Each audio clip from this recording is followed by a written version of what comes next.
All right.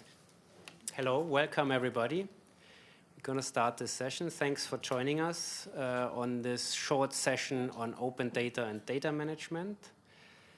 I think you have been now already sufficiently... my name is Franz Simmler. Probably most of you have seen me already in previous sessions. I work as head of sector at the executive agency EASME. I will chair this session. We have also Miriam Witschke here, who works in my team in EASME. She will be the Slido moderator. So we will again use Slidos to allow you and also those people watching us through web streaming to ask questions to the speakers, which I will introduce in a second. Before that, probably I should go on the...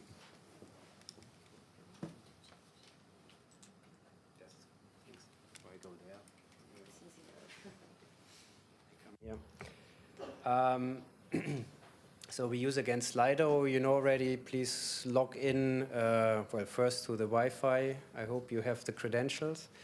And then to slido.com. And you go to the room, to the hashtag, to the event code H2020SC5, and then to the room with the same name as the session, Open Data and Data Management, and there you can ask questions anytime you like.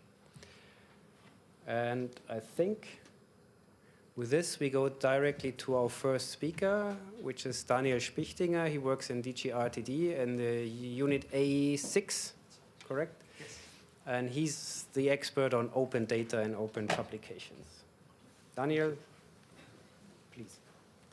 Well, thank you very much, especially to the colleagues in EASME for inviting me here, because I think this is a topic that is sometimes perceived as a little bit controversial, and I hear also from feedback that there is a lot of need for information about this and also discussion. So I'm very happy to be here. And I already like very much the title of this session, which is not only open research data, but also making the connection to data management. And that is something that I will come back on, namely that we have been talking about open research data, but in the end, this is one aspect of good data management, which is also very important. So I will outline a little bit what is the policy background for doing this, and then what are the provisions in Horizon 2020. And afterwards, we will have a colleague from EASME giving more practical information. And I understand that after those two blocks, then we will have the time for Q&A. The gentleman in the picture, I think many of you will know him. This is the Commissioner for Research and Innovation, Carlos Moedas from Portugal. So I always say a commissioner, to put a bit of context, is it's not exactly the same, but a bit equivalent to a minister on a national level. So somebody who has a political background and who comes to the commission, to the service, so we are the administration, with some things that he or she wants to do, wants to achieve. And in the beginning of his term, Mr. Moedas identified his 3 priorities. And one of them, he said very clearly, is open science. So then how do we define open science? Is it the same as open access? Is it something different? So often I also see these terms being used a bit interchangeably, which is not exactly how we mean it. So with open science, we really see this as an umbrella term, capturing the changes in the scientific system, where we see really the huge impact of the ongoing ICT revolution. You could call it today in the modern word digitalization, which really has changed the way in which we do research. So this is really a more broader development than just open access. And we have here this little diagram that I quite like to show, which has in the inner circle the research process, and in the outer circle some open science components which affect these different developments. And I am not going to speak about open science in general or even all these aspects. I think there is no one person who can be an expert in all of these aspects. But what I have been working on the last 5.5 years is open access to publications and open access to research data. And in this context, I'm going to talk mostly about open research data. So what do we mean if we talk about open research data, open access to research data? We mean, and this is a fairly easy to use definition, online access at no charge to the user. Of course, it doesn't mean that opening up research doesn't cost anything, but it's not the end user that has to pay for that. And then we distinguish between these two aspects, open access to publications and research data. So for publications, this has been a bit longer established, and there are certain business models of doing that. Open access to research data is a lot newer than that. So I also like to say what open access is not. And this is maybe also a nice handover to the next session, which will focus on IPR issues, I understand, or one of the parallel sessions. Because here in this diagram, we try to say a little bit, how do we see this process? So first of all, we want to say for open access to publications, of course, this is not an obligation to publish. Everyone decides if they want to publish or not. But the next question we get with open access, both publications and research data is, well, how does this combine with IPR? And here we say, we never harm anyone who wants to protect their IPR. It is absolutely the choice of the beneficiary. Do they want to go for IPR protection or not? So this, we have the research results, and this is the decision that in mono-beneficiary grants, the mono-beneficiary takes. In multi-beneficiary grants, it's the consortium, so you have consortia agreement and all that, where you decide what you do. Do you protect it? Do you keep it closed? Or do you decide to share it? And we say, if you decide to share it, then that is where open access comes into play. Why? So why do we think, we from the Commission, well, this is a good idea. We don't want to do it just, because it's out there. But really, one of the things that is our aim in the framework program is to optimize the impact that all of this research has that we are funding with the taxpayers' money. We think this is something, and there's some evidence for that, that is good for science since it avoids unnecessary duplication. Sometimes duplication may be necessary, but in many cases experiments may be repeated needlessly simply because people are either not aware that research has taken place or they cannot access the results of this research. And in some areas this is more wasteful, also in ethical terms, than in others. So think about, for instance, if you use animals in research. So you just have to kill again 1,000 rats because you do not have the access of the research results. In others, it's maybe less, at least ethically, controversial. So this is the whole argument that it makes science more efficient. Then we also have the aspect, can it contribute to economic growth? Well, we certainly see that especially small and middle-sized enterprises have problems in accessing scientific knowledge. So by making research results open, we also hope that this can lead to economic growth. As I've said, only, of course, if you don't want to protect this for yourself. And finally, improve transparency involving citizens and society. So, of course, we are funded by the taxpayer. So transparency is also something that I think we need to engage in. But it's not only about the individual citizens. So sometimes I get people saying, well, Daniel, my bio data, the average citizen will not understand. Well, this may be the case, but I think there's probably no other area that is as interesting not only to citizens, but also to non-governmental organizations than climate change. So you have a lot of organizations which are active in this field, and they need to know, are the glaciers melting at which rate, and they need access to that. And at the moment, unfortunately, often they don't do it. Maybe one thing to say that we work, of course, in our own framework program, and this is while you are here, so this is what interests you, probably, but we also work on this with the member states, because we can do many nice things if we do it in Horizon 2020. This is less than 10% of all research funding in Europe. So we also need to involve the 90%, which is usually member states funded. So we are also in close contact with them. But that is not the topic of this presentation, so I have cut it a little bit, but if you have questions on that, also happy to answer that. So what are we saying in Horizon 2020? Everything that we do has to go back to the Horizon 2020 regulation, which was passed in 2013 based on a proposal from the Commission by Parliament and Council. So this is what it says on open access in the Horizon 2020 regulation. It wasn't me. So we have two, and here again, I want to clarify a little bit that we have two different approaches concerning open access to publications and open access to research data. And you can see that in the wording, that the legislator says open access to scientific publications shall be ensured, and open access to research data shall be promoted. So this already gives you a different level of commitment also. So open access to publications, just briefly, this is an obligation in Horizon 2020. So if you have a grant from us, you have to ensure open access to publications. There are different ways of doing that, sometimes referred to as self-archiving. You put a copy of your article in a repository, and in that repository it becomes available after peer review.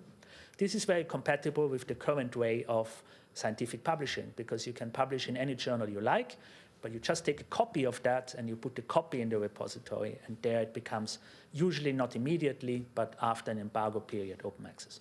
Or you publish immediately in open access, so-called gold open access. There often, but not always, you have to pay a fee for that, because of course the publisher cannot use subscription fees anymore, and these are fully eligible as part of the grant. But now to open research data. Here we started doing a pilot. So some of you, they may still hear the open research data pilot.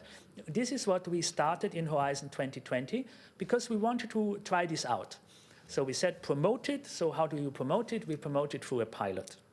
And then as of the work program 2017, we have extended this pilot to the whole of Horizon 2020, to all thematic areas. But why are we still talking about a pilot or an extended pilot? That is because we have left the other conditions of the pilot exactly the same. We just increased its thematic scope because we had the evidence from the 2 years of the initial pilot that the conditions of the pilot were working well. And what are these conditions, and what is also here the difference to open access to publications? The difference is that we say per default, the research data generated should be open. But if you have a good reason to keep it closed, you can keep it closed. And from the evidence, we basically see that there are 3 main reasons for keeping data closed. The first I already mentioned, IPR, commercialization. Now, of course, this is more important in some areas than in others. Personal data protection and privacy, so clinical research, for instance, patient data, this is not something you put on the internet in the open. Then national security, this we see a lot less, but it also sometimes appears that in security research, people feel, well, you know, this could be dual use, it could be dangerous, in fact, if we make it open, or other reasons. Second aspect of the pilot, we got many questions, well, data, what do you mean by data? This can be very different. In Horizon 2020, it can be a dig site of an archaeological excavation, it can be a genome, it can be climate data, it can be even a legal text. So we say, well, we focus on the data that in fact is underlying a publication. So you have made a publication and you have data that is connected to that publication, and that is the data that we want you to make open. Why? 2 reasons. First of all, hopefully this is data that is structured and cleaned because you have based your publication on it. I say hopefully because it's not always the case, but that's what we indeed would hope. So this is something that should make sense to a third party. While if you talk about raw data, you just dump it on the internet, very often third parties will in fact not be able to really make sense of what this is. If you want to go beyond that, so you say, well, I have a data set, very, very interesting, but it's not linked to a publication. Of course, you can always do that, but that is not a hardcore requirement. What we also say is that, and this links to what I said in the beginning, we're talking a lot about openness, but it's really how do you manage the data that you generate? And in some areas, there are already very good practices in place for managing research data. In others, not so much. So we say that as an obligatory deliverable, if you are part of this research data pilot, so you don't opt out, you have to create a data management plan. So here also I get a lot of questions. Do I have to do that at the proposal stage? This is not something you need to do at the proposal stage. This is something you have to do once your project is approved. You start working. Within month 6, you have to produce a data management plan, which of course then should also be updated. So of course, by month 6, you do not know exactly what data you will generate 2 years down the road and how you will use that.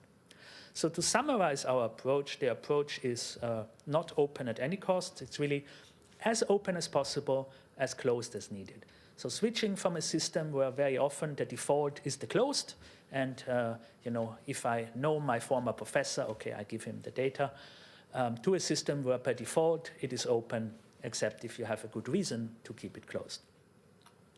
Where are we? So a quick overview of results, because as I've said, we have 2 years of experience with this pilot, and now we have finalized our data on the uptake of these 2 years. Within these core areas of the pilot, before it was extended, we saw that around 68% stay in. So that was, I think, quite a good result. And we had 33% opting out. So more than 2/3 staying in, a bit less than 1/3 opting out. We also had, of course, many areas which were not included. And there we can see that there are really people who do it, and then these areas could join voluntarily. So they didn't have to do it. They didn't have to opt out. But they could say, well, I'm not included, but actually I like this idea. I want to do it. And we see that at least 9% were voluntarily opting in this scheme.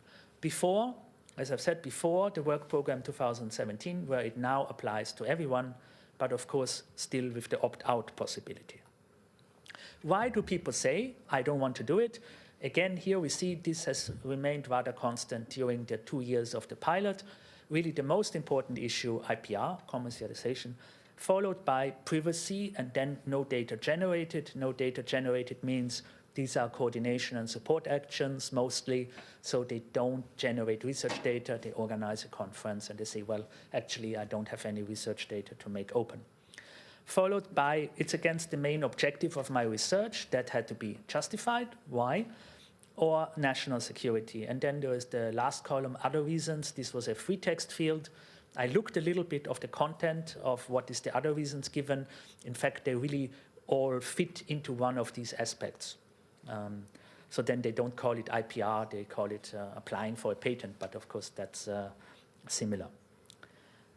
And then coming back a little bit to the most recent development, this comes back to our experience with the pilot that we say, okay, now we see a lot of data that is becoming available in the open. But if it's just open, but I can't really find it, it's not interoperable and I can't reuse it, then the fact that it is open is of limited value. So a couple of years ago, this concept of fair data was developed by a group called Force 11, and it's becoming, I think, more and more accepted and mainstreamed also among other funders in Europe and globally. G7 just endorsed this concept a couple of weeks ago, that data should be findable, accessible, interoperable, and reusable. So moving a little bit from the openness really to the concept that this is about good data management. So as I've said, we started with openness, and we are now moving to address the other components of fair data in Horizon 2020. How are we doing that? We are actually providing at the moment a template for this data management plan that you have to do. So this template, you don't have to use it. It's an optional service because we got a lot of questions. We have to do a data management plan. How should this look like? So we got together a few experts and we say, let's develop a template for making data fair. And to clarify a little bit, what does this actually mean if we talk about findable data? So for instance, it means that the data should have appropriate metadata so that the search engine can find the relevant data. It means if you talk about reusable, for instance, talking about licenses. You can have the data in the open, but if you really can't even download it, then again, the value is limited. So we tried to put all of these aspects in this fair data management template, which the link should be maybe on the next slide. I will jump there.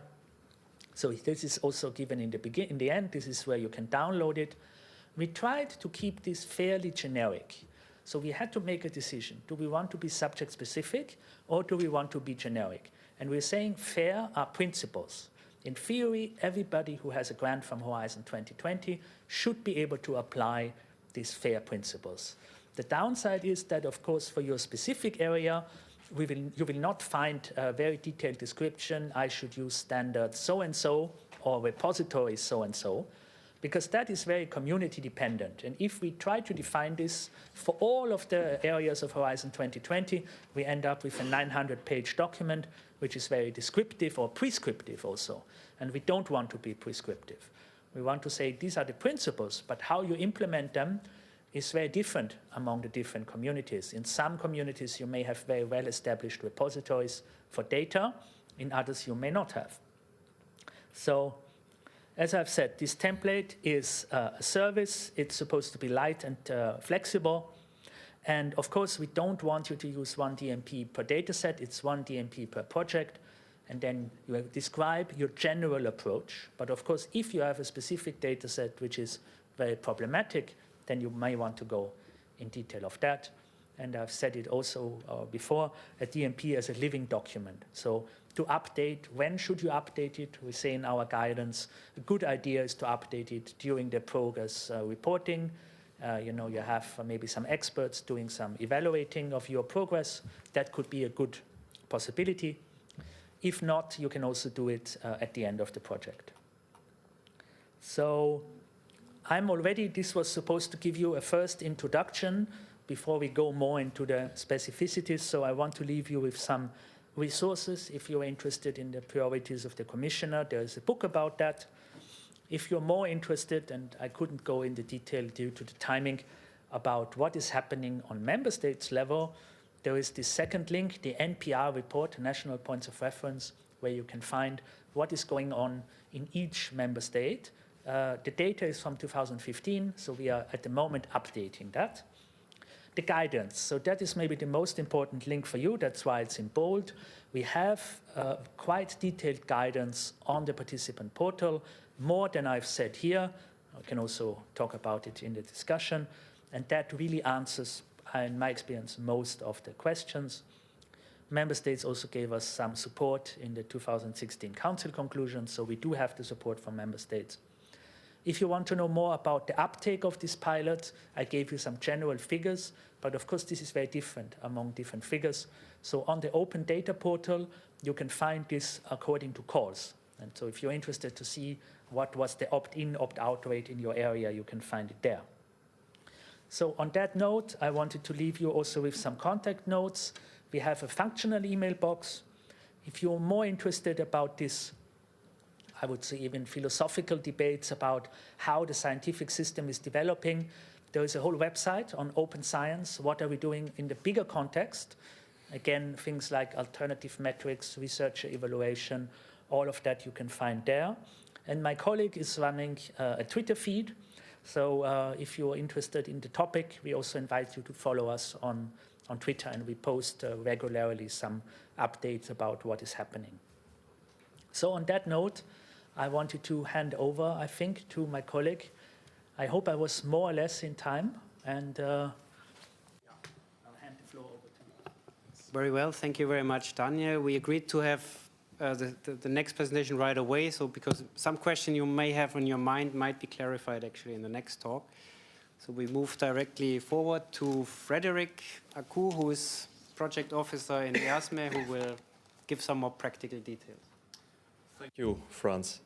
So, in this presentation, I would like to focus a bit more on guidelines, on how to address open data and data management in your proposal. So a lot of content in this presentation is taken from guidelines which are actually in the proposal template. So this text is indicated in italics in the presentation. First of all, as Daniel mentioned, this pilot has been extended to all thematic areas of Horizon 2020. In practice, this means that if Horizon 2020 proposal is funded, it by default participates in this pilot and engages in sharing its research data. All of them or part of them. This has to be specified in the data management plan. If a project is funded, it also automatically needs to comply with some grant agreement requirements in Article 29.3, which I will explain a bit later in the next slides. I refer to this grant agreement because it's also interesting and important to take this into account in your proposal preparation. I would like to repeat it because it's very important in our opinion. The pilot follows the as open as possible, as close as necessary principle, meaning that you're not obliged to open all your research data if you participate in the pilot. And the last bullet explains that data management should not be a goal in itself, but it should be an essential part. So sound data management and fair data management should be an essential part of good research practice and research integrity, which is also outlined in the European Conduct of Research Integrity. So this has a bit the introduction to the presentation. So as promised, I'll focus a bit on what's required in the grant agreement if you participate in the pilot. So Daniel already touched upon it, but for clarification, what data are we talking about? It's digital research data, which have been either generated or collected during your project or action. So the pilot primarily focuses on underlying data, which are including the metadata, and are data which you need to validate results presented in scientific publications. However, on a voluntary basis, participants in the pilot are also invited to open up other research data, for example, raw data or data which are not presented in publications. This is on a voluntary basis, and this also needs to be specified in the data management plan. Okay, so very important as well, the message we want to give here, a partial opt-out is also possible. So you can still participate in the extended pilot without opening up all your research data. So this should be clear, I think. This enables you still to keep certain data which you produce or collect during the project closed if you feel the need for that. However, we recognize that for some reasons you may decide to keep all of your research data closed. So Daniel already touched upon some reasons. For example, if you have an action which doesn't generate any research data, this can be considered as a valid reason to fully opt out of this pilot. Decision of opting in or opting out is only applicable for full proposals, meaning single stage or second stage of two-stage proposals. And this has to be specified in the Form A. I will show the form in the next slide. And also important to mention, participation in the pilot is not part of the evaluation. So it's not an evaluation criterion whether or not you participate in the pilot. Proposals who opt out will not be penalized for opting out. Okay, this is a view of this proposal submission form part A in the full proposal. In section 5, under call-specific questions, the dot is by default on no, not opting out. If you wish to opt out, you have to select the yes in this form and provide one of the predefined reasons or provide another reason if relevant. Okay, as promised, I would like to touch upon now the requirements in the grant agreement. Mainly because it's important to take them into account in your proposal preparation as well. So the first requirement is linked to the F in the FAIR, or the A as well. So making the data accessible and findable. So for that purpose, you should deposit your research data in a repository. You can choose whenever the repository which is most suitable for you. It could be a thematic one, an institutional one, or a centralized repository. I included some useful resources there. So for example, this registry of research data repositories could be useful for you to have an overview of the landscape of repositories available for the different scientific disciplines. So the graph below shows you how many repositories can be chosen in this registry. Zenodo is also another option. This is a free open repository, both for data and for open access, or for depositing publications. A second requirement is that you should take measures to enable interested parties to access the data and reuse the data. So in that sense, we would recommend you to apply a suitable open data license to your data sets, or the data which you make open, which basically clarifies to the interested parties on which conditions they can access and reuse your data. So you have different types of licenses. You find a lot of information on the Creative Commons licenses database or on the EU DAT tool, which helps you to select the appropriate license. For example, a license which allows commercial use or non-commercial use. So this is very important because this clarifies to the users which conditions they have to respect. And also, this ensures that you are acknowledged as a data provider.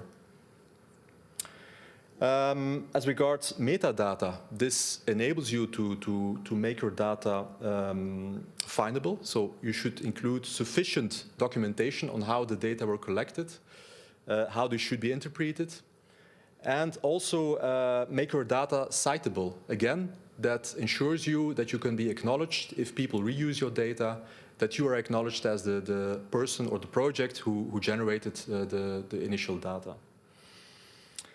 And last but not least, also provide sufficient information on the methods, or even provide the methods needed, for example, by using open software tools for the persons who need to access and use the data.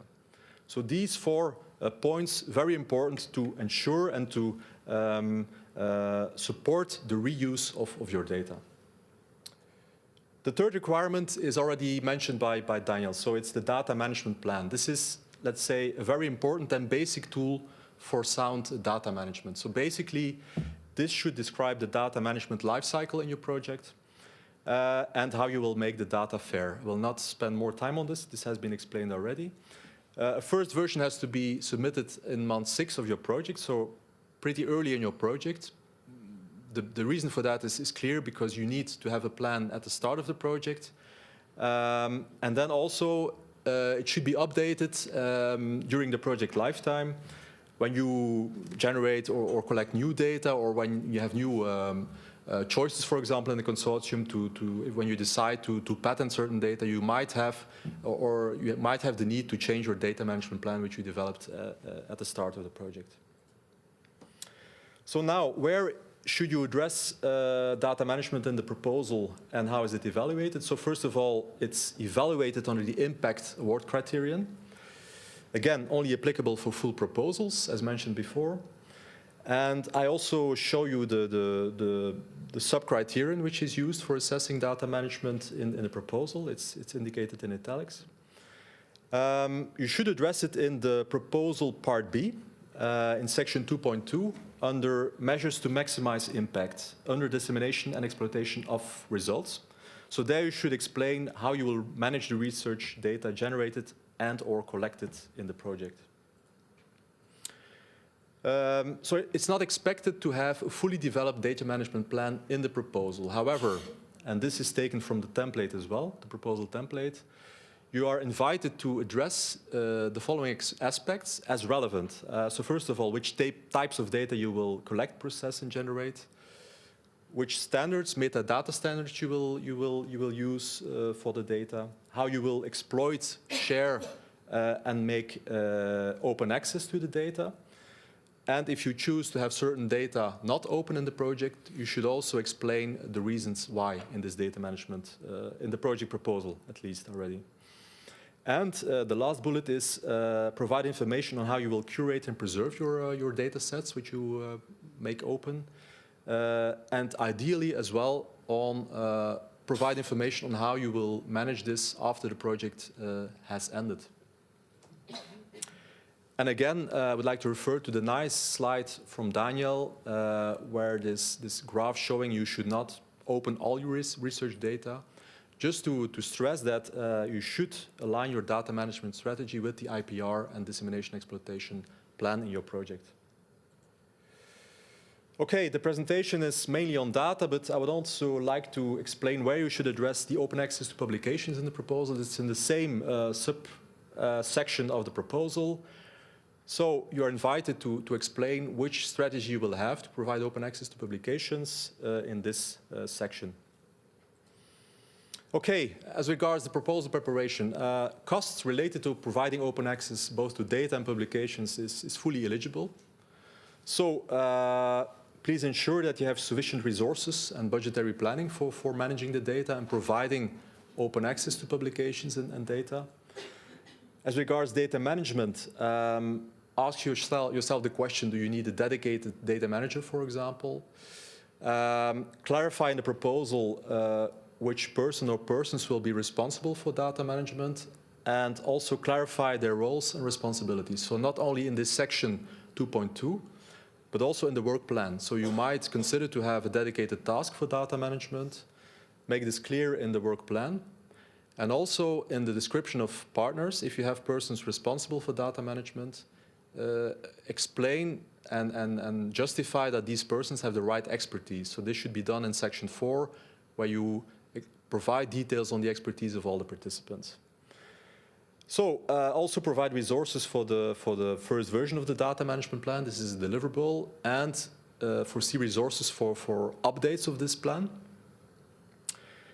You need to think about how you will manage the data storage and the data flows within your projects. Maybe eventually also you need to acquire data from outside the project. So this should also be clearly explained in your section 2.2. And also, obviously, foresee resources for making the data fair, findable, accessible, interoperable, and reusable, resources for data storage, data security, etc. And then again, also for open access to publications, it might cost a lot to have golden open access, so please also make an estimate in your proposal on how many publications you aim, and also include this budget in your budget proposal in the part A. As regards data standards, it has been mentioned in the data management plan. Please also try to provide information in the proposal, if relevant, if you will apply data standards or metadata standards to your data, because this enables to make your data interoperable and enables exchange of your data. And it also ensures that your project output is sustainable after your project ends. Just want to give you some useful links. Senelec has a guidance on how to integrate standards in Horizon 2020 proposals. Could be useful to have a look in this document. And the metadata standards directory can give you some further guidance on choosing the appropriate metadata for different scientific disciplines. Quickly, in the introduction of the work program of Societal Challenge 5, there's some references, specific references to open research data. First one is regarding actions funded under this work program that are encouraged, if applicable, to use data resulting from initiatives of the European Commission. For example, GEOS and Copernicus data, products and information, geolocalization services and data provided by EGNOS and Galileo, or ESA Earth Science data, of course, if applicable. Second one is on projects or proposals which are related to Earth observation data or other spatial data. It's strongly encouraged to comply with the INSPIRE directive and related standards, and also to follow the GEOS data sharing principles and to register the data in the GeoData portal. And then for projects who aim at developing software platforms, it is also encouraged to use FIWARE. This is a commission-supported platform community which offers some open source tools for processing and analyzing big data, and offers also technical support and online training on this matter. So to conclude, some useful resources. First of all, the participant portal gives you a lot of guidance on open data and open publications. As mentioned by Daniel, there's a very good guideline on fair data management. The EU Data Initiative offers a lot of services also training on how to deal with data management in proposals and in the project implementation. And then there's 3 references to open access to publications, OpenAIRE, and 2 potential entry points for providing open access to your publications in the project. And I think this was my last slide, so thank you for your attention. We will have now room for questions, both for Daniel and for me. You're invited again to use the Slido, and there will also be room for questions from the room, if needed. So thank you for your attention.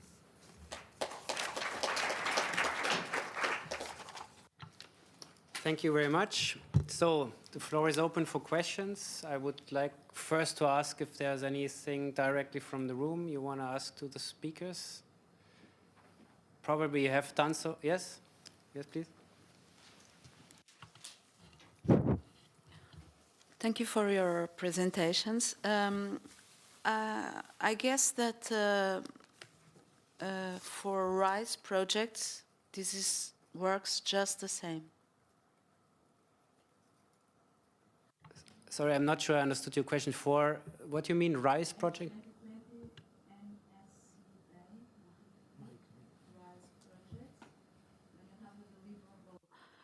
Consider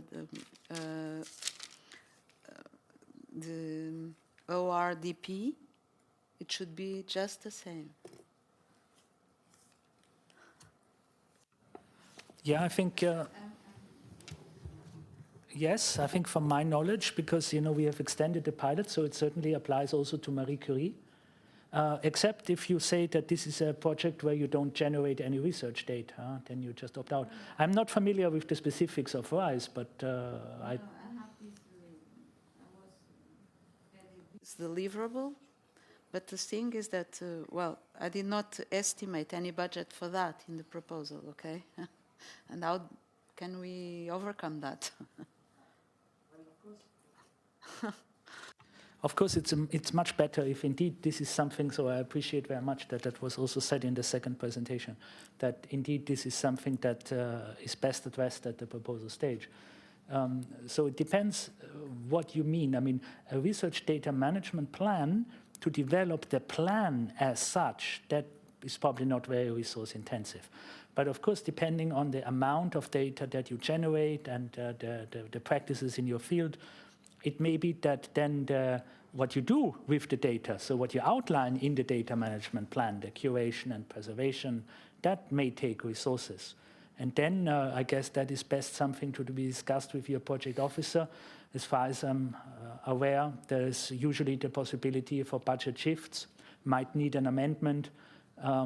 But that I would actually encourage you to see how much money would you foresee for that.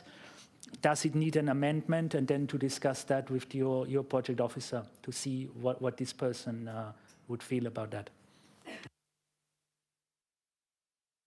Okay, thank you very much. Other questions?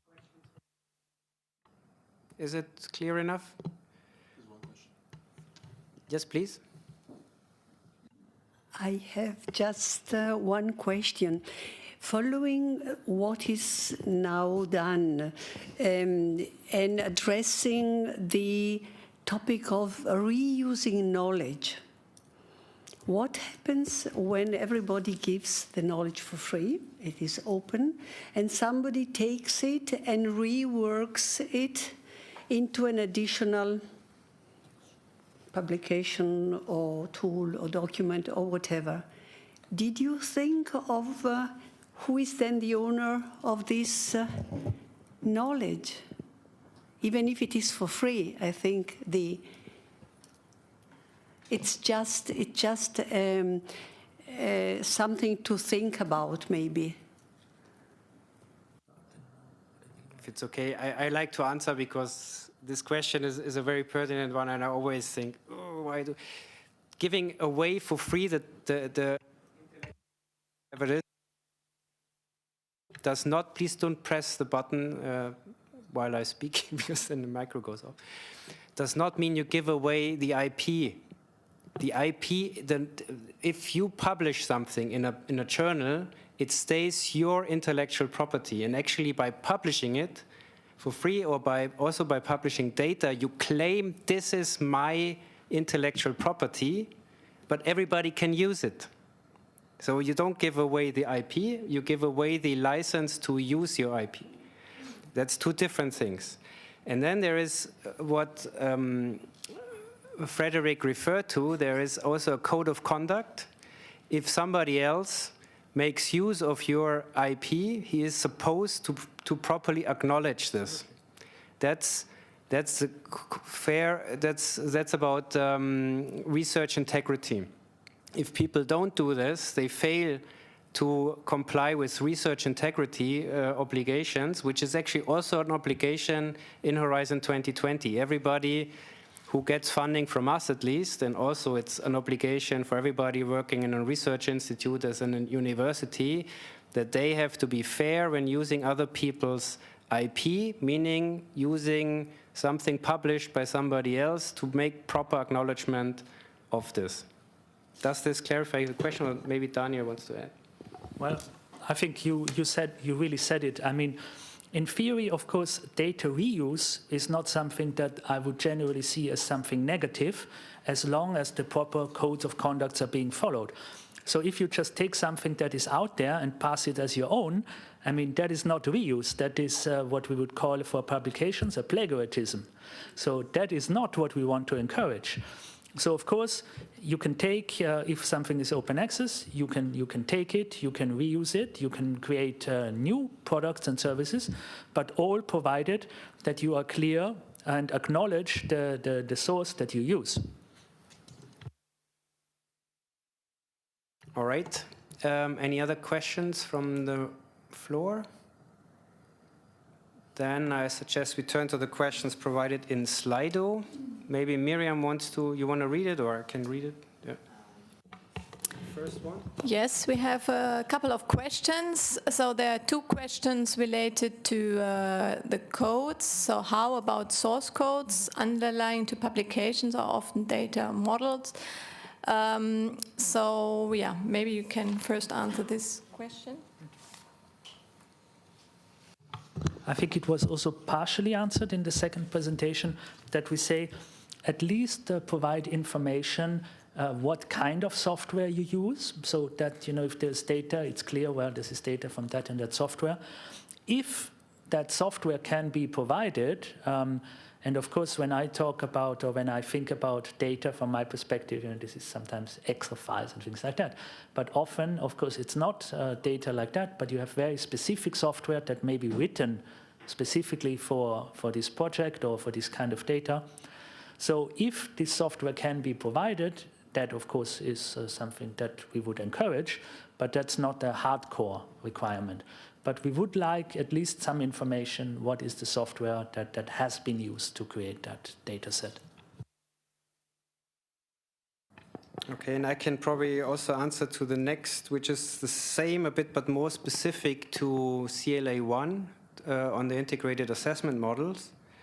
And what Daniel just said exactly applies there. Additionally, there's an expected impact spelled out, saying that transparency should be enhanced of these integrated assessment models, and I think that making the source code open is a very good way of ensuring transparency of the models.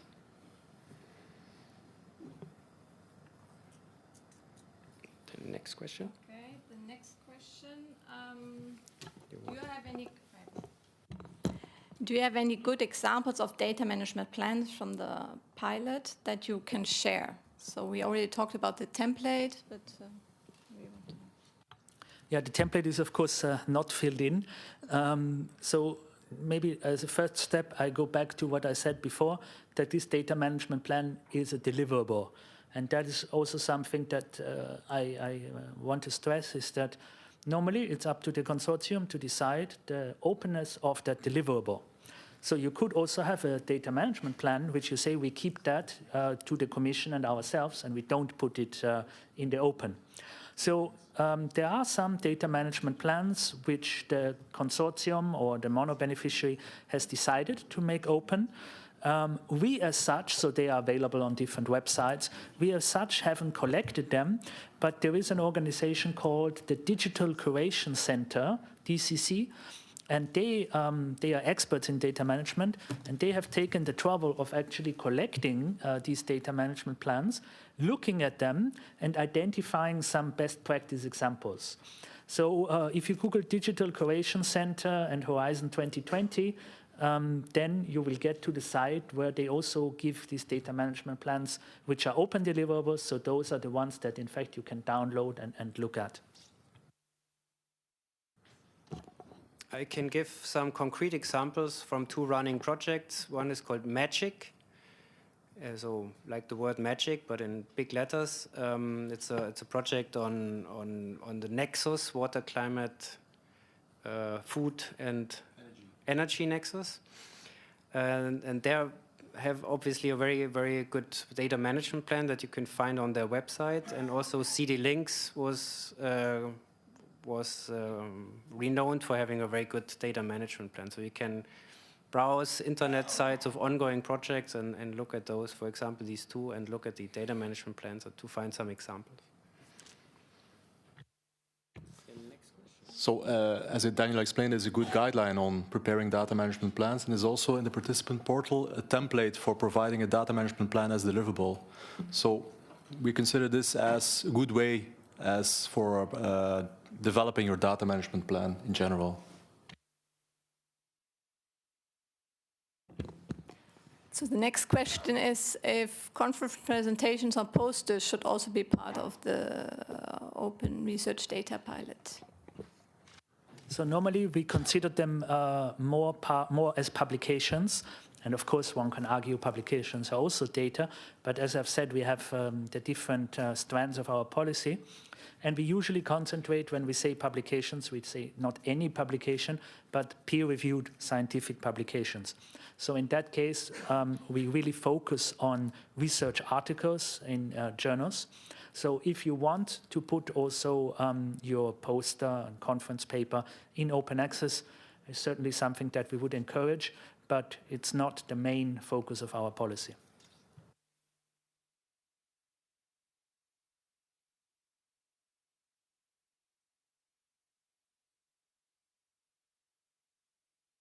Are there any changes about open access in the new work program 2018-2020?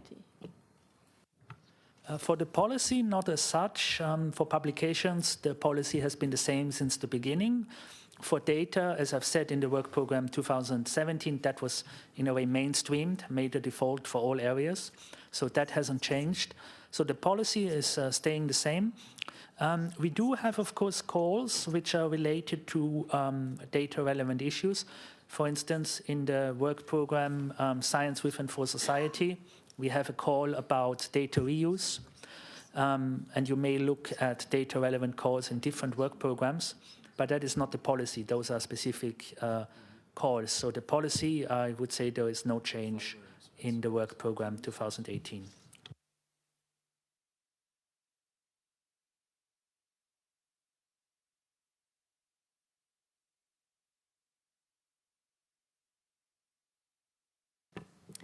So we have been advised to use a data-driven decision-making tool for an H2020 water project. Do you have any specific tools to recommend?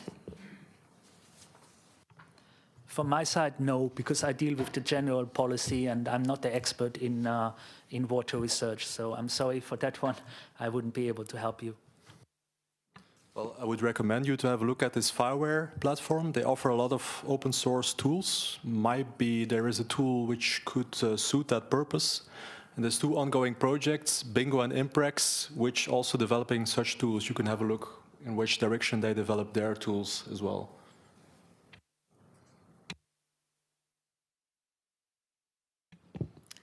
So the next question, if data are saved in Zenodo, can we consider that the data are cured and preserved? So Zenodo is a repository that is funded equally by an EU-funded project called OpenAIRE and CERN. So that is certainly a good repository to use. We funded it because one of the questions that we got is that in specific areas, there may not be a repository because it's a rather new policy. So then you can always use Zenodo. If in your area you already have a well-established repository, really the choice is up to you if you want to use that repository or Zenodo. So we certainly don't mandate that you have to use Zenodo. As far as I know, also there is some data curation in Zenodo because it's supposed to be a long-term repository.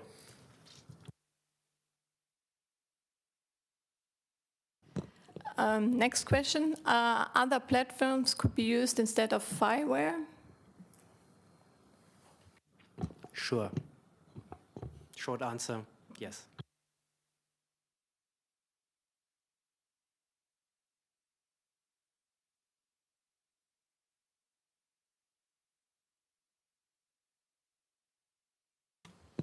Do we need to provide documentation for data provided in PDF or Excel or Word documents in Zenodo?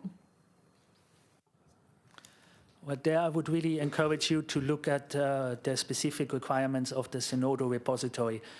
So we are funding it, but the details, I'm sure they are available on the Zenodo website.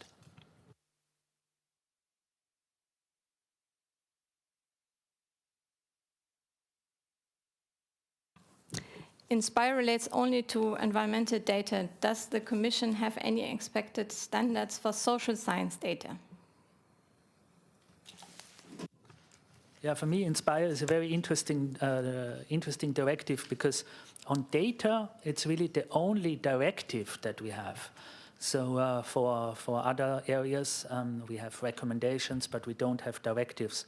So as far as I know, it depends also what you mean by standards, but I don't think that there is anything that has the legal value of a directive in any other field of research rather than what is covered by the Inspire directive, I think.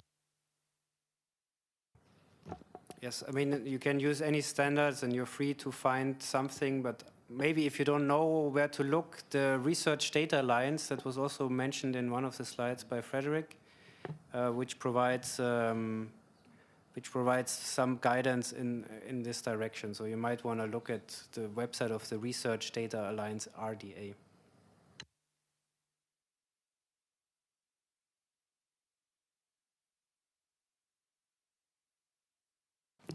Next question.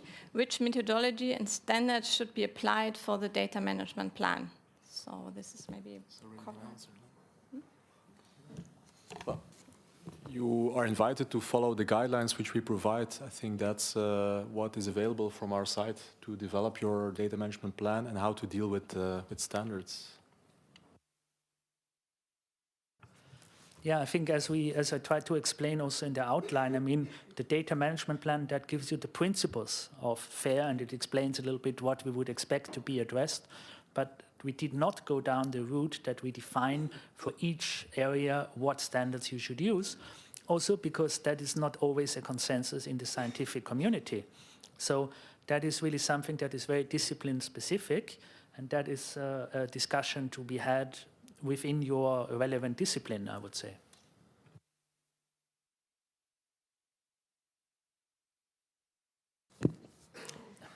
So another question, is anybody following the reuse of data provided by EU projects? Good one. That's a good one. Yeah, this is a sharp question. Thanks for that. So that is indeed something which goes to the heart of our policy, because we don't only want to have the data in the open. You know, if it's just in the open and it just is there, I mean, that is not the main aim. The main aim is indeed that somebody can also reuse that data, have a look at this data, see is there duplication, is it something that I'm doing? And there, I have to say, we are in a quite an early stage. So at the moment, we are monitoring the pilot and the extended pilot as to the uptake. We should also remember that the whole thing, Horizon 2020, started in 2014, so there's definitely a sort of time lag, because it started in 2014, the first project started in 2015, I would say, or a little bit before, because it takes a while to put the grants out, the calls out, to evaluate the grants. So then they have to develop the data, make the data available, and then somebody has to reuse it. So the timing, I would say, is not yet there where we can have very good data and very robust data on that. Simply because in many projects we are not at the stage yet where the data is not only being produced but also already in the open and then already reused. But of course, it's something that it will be important to monitor in the future, I would say, and already something that we are starting to look at, and that is also why I mentioned this as an aside in my previous answer. We are in fact funding under the Science with and for Society call an action which will look exactly into that topic. Okay, thank you very much. Our time is basically up, but maybe we can very, very quickly answer the last two questions, and please don't submit more questions now. Is anybody following that we are, or how does the EC's objectives of open data, open for third-party funding? I can give a short answer. I think it coincides very well because the more data you can demonstrate that the data is useful and is being used and is open, the more likely you get more research funding. And the last question, do you recommend it should be up to the researchers, him or herself, to decide if data should be public? I think it's clearly enough stated that we think that generally all data that you produce in your project should be public, in particular the ones underlying your scientific publications. Actually also data underlying scientific publication is also again a matter of good scientific conduct to make these data accessible. Maybe that's very quick answers to the last two questions, and with this then I would like to close this session. Thanks very much to the speakers again for this very nice presentation. Thanks a lot for your active participation in the room and probably also outside the room. And now enjoy the coffee break, and we see you back in one of the next sessions then at 15:30. Is that correct? No, well. There's no coffee break. There's no coffee break, so sorry. We continue right away here in this room on IPR dissemination and exploitation. No, that's in the other room. Jenkins. This will be the listening room. Sorry for my confusion here.